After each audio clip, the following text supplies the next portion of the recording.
miércoles, nosotros aquí en Diario de Cuatro tenemos a nuestros asociados, José Manuel Lavaliente y don Julio Ortega Tous, que nos vienen a poner al día acerca de temas importantes relacionados con la economía, la sociedad, y también en ocasiones tratan los temas políticos, tanto locales como internacionales, que son de interés.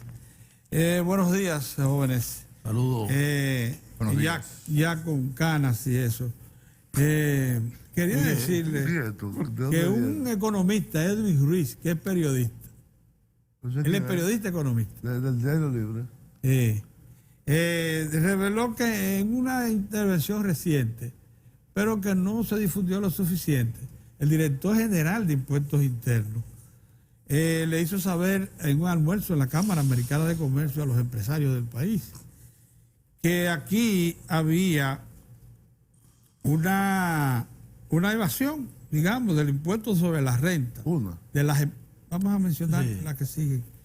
Del impuesto sobre la renta de las empresas, que alcanzaba al 2017 un 61.9%. ¿Y eso cuánto es dinero? Y que las personas físicas, o sea, nosotros, los que tenemos pequeños negocios y pequeñas empresas, eso tenemos un 57.1%. ¿Cuánto es en dinero? Lo evaluó, estamos hablando de más de 300 mil millones de pesos combinados. Más de 300 mil.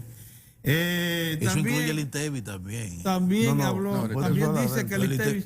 Sí, pero él también reveló que el INTEVI se hizo un análisis y reveló que en el INTEVI, oigan esto, en los números parecen, en el 2017 la tasa de evasión del INTEVI fue de 43.58, pero representó, sin embargo, una mejora de 11.9% con respecto al 2007, a 10 años atrás. O sea, que si tú le agregas 10 puntos porcentuales a ese 43, teníamos que había una evasión del INTEVI de un 54, 10 años atrás, que ha bajado a un 43. ¿Y la alternativa frente a eso, cuál es la que él plantea? Una reforma fiscal que dice no puede postergar. Pero, Luna Valiente no tiene información con respecto a eso, reciente. Bueno, buenos días a todos, amigos televidentes, don Pedro, don Mozart, don Julio. Imagín estuvo hace 3 semanas en la Cámara Americana de Comercio y planteó esas cifras. Y lo hace específicamente bajo la tesitura y la actualidad de la DGI con relación a la eficientización de la administración tributaria en la República Dominicana en los últimos 2 años. Y los datos son reales, pero también la eficiencia que se ha ido mejorando también es real. Estamos de cara siempre a que hay que diferenciar evasión y reforma fiscal. La evasión no tiene nada que ver con la reforma fiscal. La evasión es pura evasión realmente. Exactamente. La reforma fiscal es un instrumento de regulación y política tributaria para mejorar los ingresos fiscales vía políticas públicas tributarias que mejoren la eficiencia del cobro. Ahora, evasión y eficiencia, evasión y administración, evasión y elusión, evasión y corrupción, evasión y mafia tributaria, existe. Recordemos los problemas que han habido con el tema de las famosas falsificaciones de los comprobantes fiscales, que hacían muchísima truchimanería, con gente dentro de la misma DGI. Recordemos que cuando entra Magín Díaz a la DGI, hay una revolución a nivel de personal, inclusive. Se sacan muchísimas personas a los cuales se podía haber asociado a malas prácticas de administración tributaria.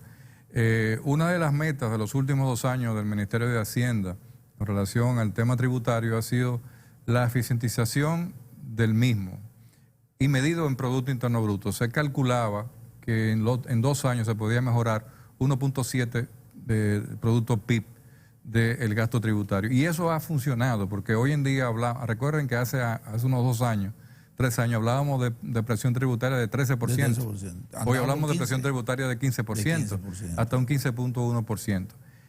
Pero siempre las medidas de corte administrativo tienen que ir acompañadas de racionalidad, flexibilidad, entendimiento del tipo del instrumento fiscal, de impuestos sobre la renta, ITEVI, anticipo, y también la realidad de cada uno de los sectores empresariales. Porque fíjense que teníamos también casi 2 años bregando con la ley que beneficiaba a las micro y pequeñas empresas con relación al anticipo, al mismo ITEVI, lo que es hoy el que tú te puedes entrar en un régimen simplificado tributario, el RCNT.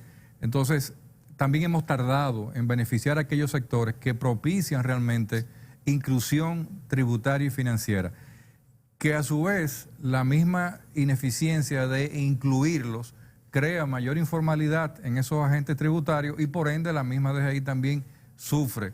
Ahora, yo creo que la clave está en que ir hacia lo que hemos hablado tanto tiempo, tenemos 10 años hablando de esto, de cambiar de un régimen regresivo a un régimen progresivo, y ahí se refleja el dato del impuesto sobre la renta, de la altísima evasión que hay en impuestos sobre la renta. Ahora, déjame decirte una cosa, yo particularmente pienso, y puedo evaluar, no sé qué diría Julio sobre eso, que el dato es incorrecto y podría ser muchísimo más, casi el doble. ¿Por qué?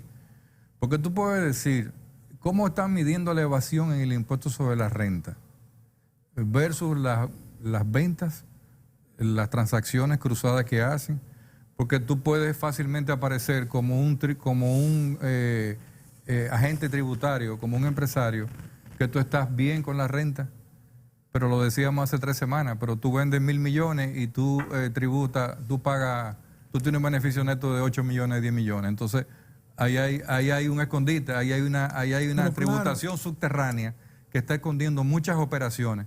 Entonces, eso es más complejo, es mucho más complejo. Por eso, la tesis que yo siempre la he apoyado del Ministerio de Hacienda, del ministro Donald Guerrero, de que antes de ir hacia una reforma fiscal, hacia un pacto fiscal, tenemos que tratar de transparentar y hacer eficiente lo más posible a la Dirección de Impuestos Internos. Y ahí son compromisarios los agentes tributarios y los empresarios del país. Don Julio. ¿Y Julio, qué tú crees, Julio, de ese diagnóstico que... Mira, para uno tener un orden de magnitudes, uno tiene que saber con qué se está comparando. Si en el país hay un 50, 43, 53, lo que fuera, de evasión, hay primero que saber cómo se calcula eso, que es lo que estaba diciendo José Manuel ahora. Es decir, porque si tú lo calculas con relación a las ventas, en el caso de impuestos sobre la renta, es una superchería, porque va a haber una empresa que venda 3.000 millones y tenga pérdida. Entonces no tiene que pagar impuestos sobre la renta.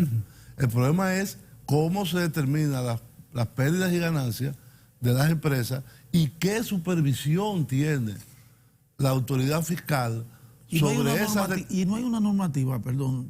Sí existe. No existe una normativa que te indica cómo es que se... Claro que existe. Lo que pasa es que tú necesitarías un ejército de 7 o 8 mil inspectores bien pagados, no corrompibles. Exacto. Que esa es otra cosa, que porque como una cuando un tipo que gana 40.000 pesos llega a una empresa le dan un multimillonaria y lo sienta en una oficina que nunca había visto y comienzan a darle cositas, ahí comienza a filtrarse. Es decir, primero hay que mejorar muchísimo la calidad de la supervisión y del personal. Pero yo te voy a dar un dato aquí. Según la CEPAL, la evasión fiscal, por ejemplo, del impuesto sobre la renta en México es un 38%, lo que ubica en el 4º país de menos evasión de este gravamen. Por encima está Chile, que tiene un 23%, pero por debajo, superado, Argentina tiene un 49.7%, Ecuador un 58.1% y Guatemala un 70% de evasión del impuesto sobre la renta. Con respecto al IVA, 60. Con respecto al IVA, la situación no era muy distinta tampoco. Tú sabes que yo creía, Julio, que la evasión estaba relacionada con la economía subterránea de que estábamos hablando. Porque como nosotros tenemos una bolsa de valores que no es transacción, y para un ejemplo, y que no hay que llevar, por ejemplo, estados financieros creíbles. Sí, pero están transadas. Están transando. Sí, pero no llevan estados financieros creíbles, no están obligados todavía. no comparten la propiedad de la compañía. La informalidad. Entonces, esas cosas te permiten una subrenta, hacer de eso una actividad puramente la informalidad invisible. Es una cosa y la evasión es otra. La informalidad es que no está trabajando los canales de la economía formal, no tiene compañías por acciones formadas, no tiene estado financiero, no tiene contabilidad organizada. Es decir, un salón de un barrio de Santo Domingo que tiene 2 o 3 empleadas, a veces hasta se roban la luz. Pero de lo que estamos hablando de las empresas organizadas del país. Bueno, pero no, la informalidad, las empresas organizadas. Ahí en la que están formales, ahí hay mucha evasión. Hay 2 datos interesantes. Mira qué cosa más. Una de las asociaciones que se oponían, o que se han estado oponiendo a nivel legal del aumento salarial, ¿recuerdan? Sí. Fue la misma que se opuso a las impresoras fiscales. Sí. ¿Eso de los comerciantes? Sí, los comerciantes. Y yo dije aquella vez que también eso reflejaba algún tipo de manejo extraño. Y míralo ahí. Claro. Míralo. O sea, yo me pongo por aquí, pero tampoco quiero subir los salarios, pero tampoco quiero pagar impuestos. Así es. Esa es la pura realidad. Entonces sobre esos sectores... Como una demanda, como un logro para sus socios. Sí, pero eso no es una demanda para... La Federación de Comerciantes no pone cajita. Impresora fiscal. Pero, ni aumenta el salario. Sí, pero fíjate otra cosa. Con relación a la charla de Magín, yo no recuerdo realmente, pero hay uno de los impuestos, que son uno de los impuestos que producen más dinero al Estado, a cualquier Estado, que aquí siempre se ha evadido olímpicamente. Oye, olímpicamente tú das un salto, ¿verdad? O te tiras de un clavado o corre 9 segundos 100 metros. Es el impuesto a la transferencia de bienes de capital. Por ejemplo, las operaciones que se hacen en República Dominicana. La ganancia de capital. La ganancia de capital. Las inversiones que se hacen en República Dominicana por inversión y desinversión de activos. Ejemplo, una cervecería, una telefónica. ¿Por eso pagaron? Espérate. Déjalo que termine. Una embotelladora, cualquier otra cosa. ¿Pagaron sobre la operación? Sí. Sí, claro que pagaron sobre la operación.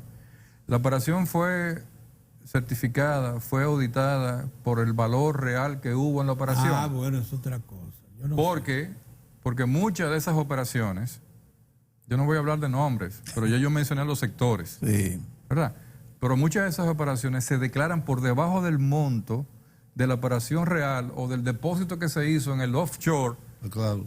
¿Tú entiendes? Entonces la operación nunca se transparenta porque por ejemplo tú dices, vamos a ser más claros, mira, vamos a ser más claros. Yo no concibo, perdón, para que tú me ayudes con esto, yo no concibo que una empresa como la cervecería se haya vendido por $1.600 millones. Si yo lo calculo por valor presente neto, Julio sabe que el flujo de eso da, si lo calculo como un activo, me da para allá. Entonces, ¿qué fue lo que le entró para acá al gobierno? ¿Tú me entiendes? Una empresa hecha y con un mercado. Lo que pasa es que aquí, como dice José Manuel, hasta un momento determinado que se puede fechar, lo que está contenido en el Código Tributario, que es el impuesto de un 25% de las ganancias de capital, nunca se aplicó. Y está en la ley. Nunca se aplicó. Exacto. 25%. 25%. De la ganancia. De la ganancia. Si tú tienes un capital de 1.000 y lo vendes por 1.500, tú pagas un 25 sobre los 500. Sobre los 500. Claro. Lo que tú te ganaste, no sobre la totalidad. ¿Cuándo cambió eso? Cuando Verizon le vendió a Móvil América sus activos y sus operaciones, lo que aquí se llama Codetel, eso se declaró en la Bolsa de Valores. De que se vendió en 2.600, 2.700 millones de dólares, creo que fue. Y el capital declarado aquí, registrado en el registro de inversión extranjera de Verizon, era de 800, una cosa así. Entonces, sobre ese diferencial, tenía que pagar un 25%. Y la DGI hizo una acción, inclusive en tribunales, para reclamar que para eso. aprobar la transferencia tenía que pagar, eran 525 millones de dólares. Y la compradora se resistió. Slim.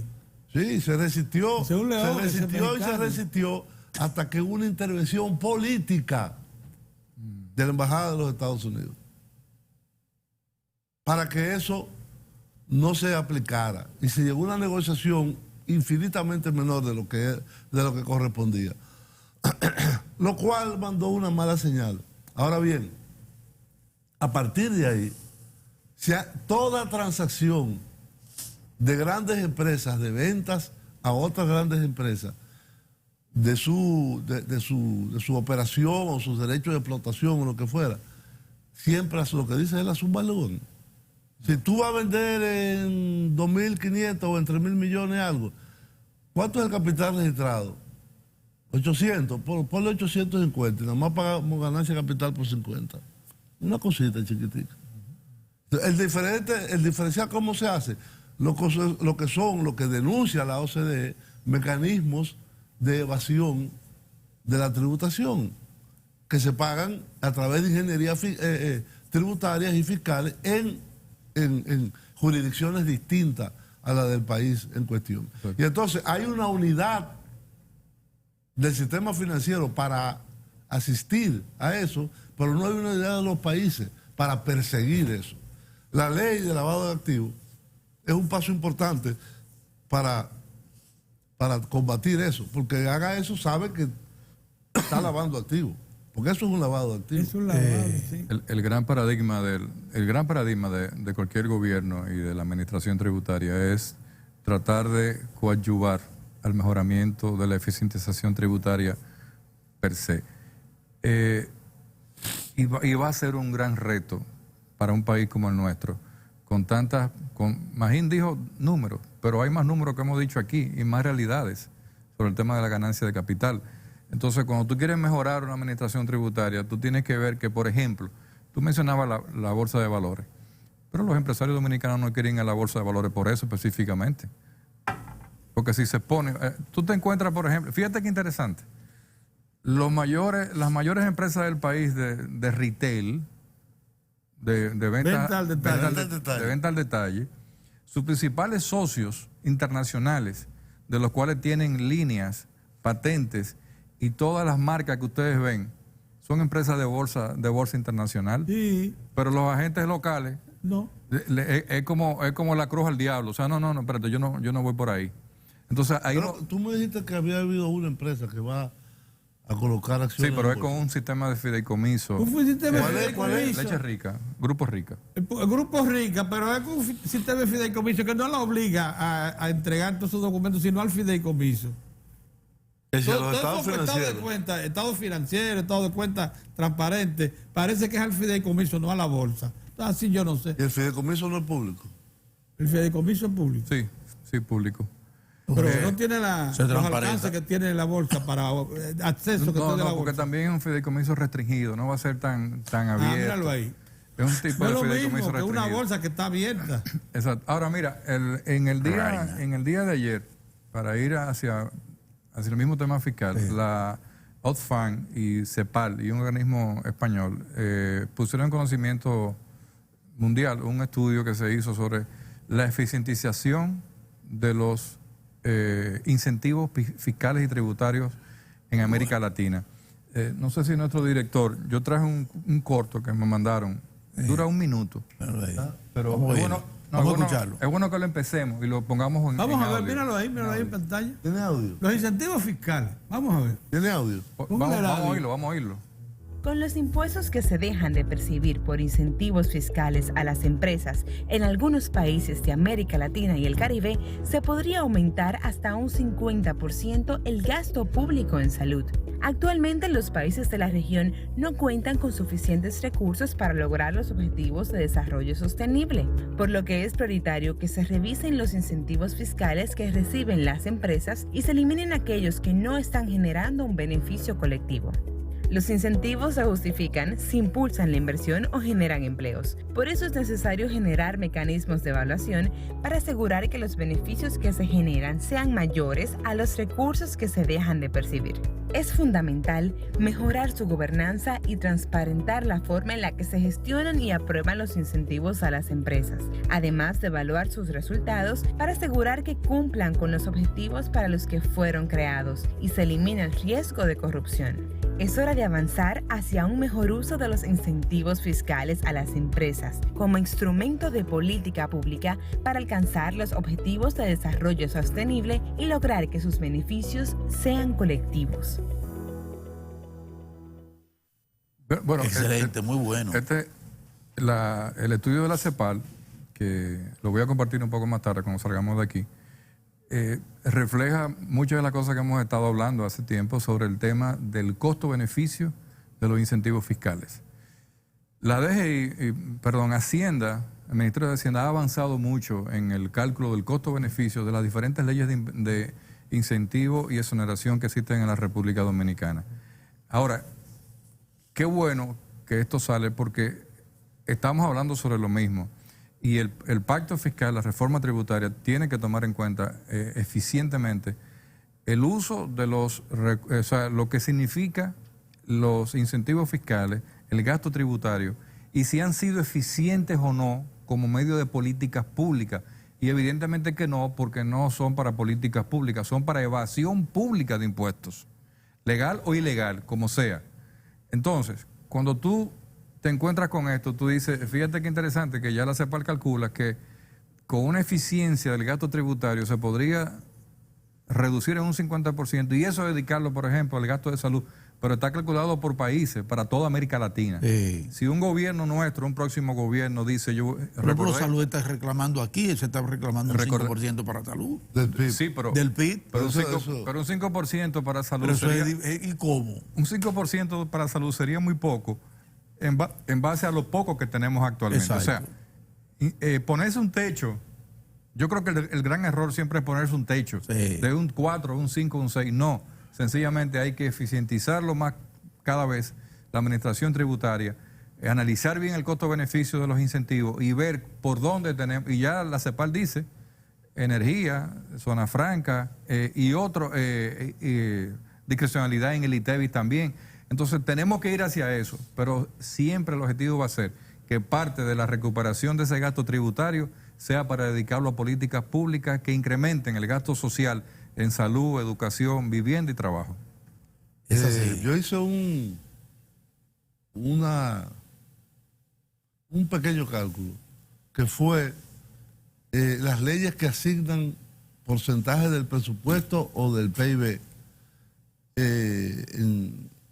en el país como parte del presupuesto público. Por ejemplo, el famoso 10% de los ayuntamientos, el 5% del presupuesto a la UAS, el 4% de educación, y son infinidad. Yo lo tomé del estudio que hace, que viene anexo en el presupuesto sobre el gasto tributario. Si todas esas leyes se cumplieran, tal y como, porque es que no se cumplen. ¿Pero y con qué se van a cumplir? No se cumple. La única que se acerca es la del 4%. El 4%. Que la diferencia son, creo que 1.500, 2.000 millones. Pero el resto, por ejemplo, la de los ayuntamientos serían 70.000 millones que habría que entregarle. Y de los recursos internos. Y se le está entregando en realidad 10.000 o 8.000. Por ahí quedando, sí. Es decir, es infinitamente inferior. Entonces, yo creo que lo que debe hacer la administración fiscal dominicana es corregir eso con una nueva ley. Que se acerque más a la realidad. Que elimine todos esos porcentajes específicos y que se hable de políticas y de tendencias.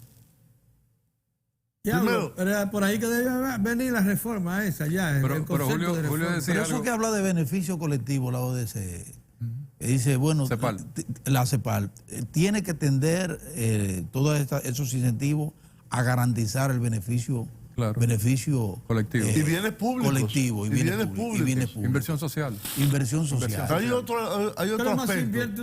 Aquí se invierte en agricultura un 3%. Julio decía algo con relación. El más bajo de América Latina. 2.5 ahora. 2.5. El más bajo de América Latina. Julio decía algo en relación a la sumatoria de los requisitos de las exenciones que hay de las asignaciones. Más del 18%. Si tú empiezas a sumar las asignaciones, daría más de un 21%. Más de un 21%. Sí, pero mira qué interesante.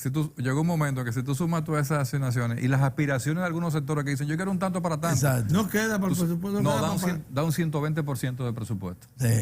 O sea, haría falta un 20% de presupuesto adicional solamente y ahí para los no pedidos. están aquellas que no tienen asignaciones. La policía, las Fuerzas Armadas, agricultura, es decir, hay muchos sectores que no tienen porcentaje asignado. Pero hay ejemplos muy interesantes que yo creo que es uno de los targets que debemos de buscar como objetivo tributario. Y pongo dos ejemplos: el Infotep, el Indotel. El Infotep y el Indotel tienen captación de recursos propios vía la administración, pero en el caso de Infotep, por una ley que le permite que a las empresas hay que deducirle tanto para el Infotep. Sí. Pero lo que ha hecho el Infotep últimamente es increíble con esos mismos recursos, sin ir al Estado y sin pedir financiamiento. Sí. O sea, edificios, nuevas sucursales, una nueva infraestructura, o sea, un logro. Maquinarias, equipos. Un logro inmenso, inmenso. En el caso del Indotel, se creó una estructura fiscal. Puedo decirlo como de esta aparte, que yo soy el creador de esa idea porcentual cuando estuve trabajando en Indotel, de que tú tienes un 2% que entra como impuesto vía lo que se llama la contribución al desarrollo de las telecomunicaciones, el CDT, que está en todas las facturas de las telefónicas. Eso es lo que mantiene el Indotel, y el Indotel le produce tanto que ya el 50% de esos ingresos, el presupuesto se los apropia. Sí, se los apropia. Porque dice, mira, tú no sabes qué hacer con eso ya. Sí, porque no sabían qué hacer con eso. No sabían qué hacer con eso. Al principio, ¿qué se hicieron? Los famosos centros comunitarios, la computadora, en todos los, hasta en el parque Mirador habían casetas, gaseos llenos de computadoras. Del CDT, nada más queda uno. Uno para Indotel y el otro pasa al presupuesto. Sigue siendo el Indotel el agente de retención de recaudación. Sí, pero pasa al presupuesto del Estado. Al Tesoro. Okay. Inicialmente, y yo creo que yo soy el culpable también, inicialmente la idea era un 1% de un consultor internacional.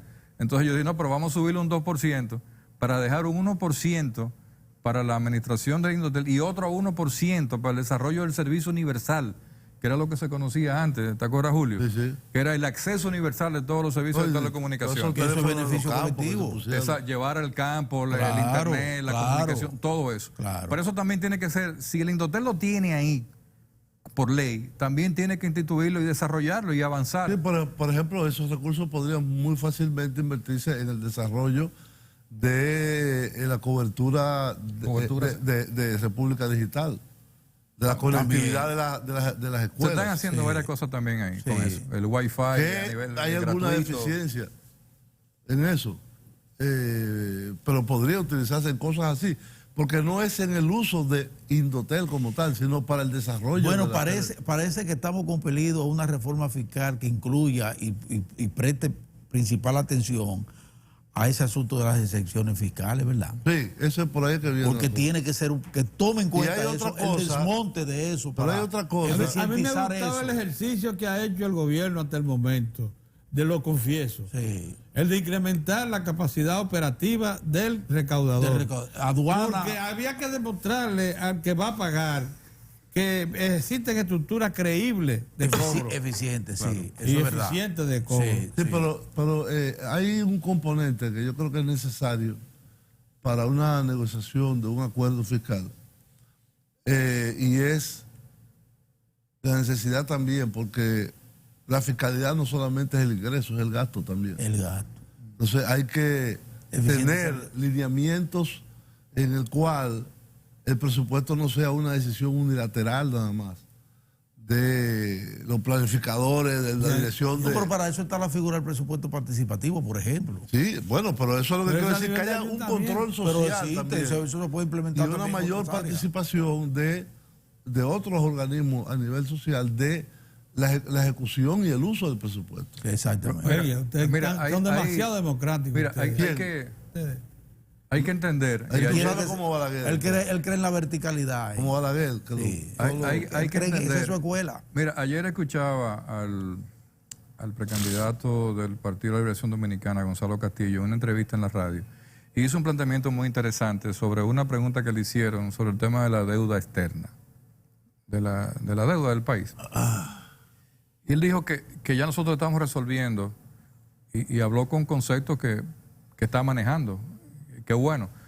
Habló sobre el tema del déficit primario, habló sobre la importancia de la productividad y de la garantía de la misma productividad para garantizar a su vez mucho mayor producción y mucho más riqueza vía los acuerdos que pueda hacer el Estado con el sector empresarial en las alianzas público-privadas, y mencionó algo que es muy importante y qué bueno que se está mencionando. En la medida que eso pueda ir avanzando, que el Estado pueda hacer las inversiones que deba hacer como Estado y que se pueda asociar con los empresarios para hacer las grandes inversiones y que el sector privado siga haciendo sus inversiones como el sector para eléctrico. para producir más empleo y más productividad. Lo que dijo Andy Daguarre del costo que significa la asociación público-privada, el negocio. Lo rápido que el inversionista privado quiere la devolución de su inversión.